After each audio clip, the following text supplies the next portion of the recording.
పక్షులు వికృతంగా గాల్లో ఎగురుతున్నాయి. మరోవైపు సింహాలు కోపంతో గర్జిస్తున్నాయి. కోతులు పండిన పళ్లను విచ్చలవిడిగా పాడు చేస్తున్నాయి. ఏనుగులు చిన్న జీవాలను భయపడుతున్నాయి.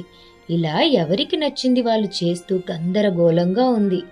అది రాజు లేని ఒక అడవి. అవును, ఆ అడవికి ఒక రాజు, ఒక సరైన పరిపాలన లేదు.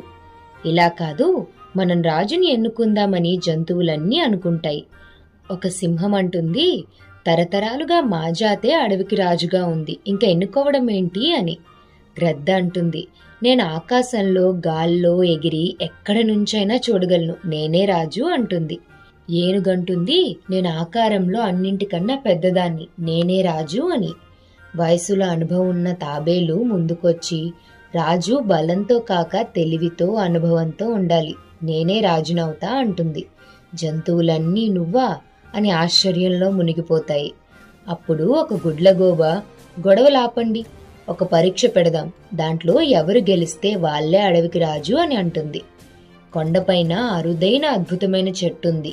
ఎవరైతే వాటి పండ్లను ముందుగా అడవికి తీసుకొస్తారో వాళ్లే అడవికి రాజు అని అంటుంది. మొదట అన్ని జంతువులు హుషారుగా వేగంగా పరిగెత్తటం మొదలు పెడతాయి. తాబేలు ఎలాగో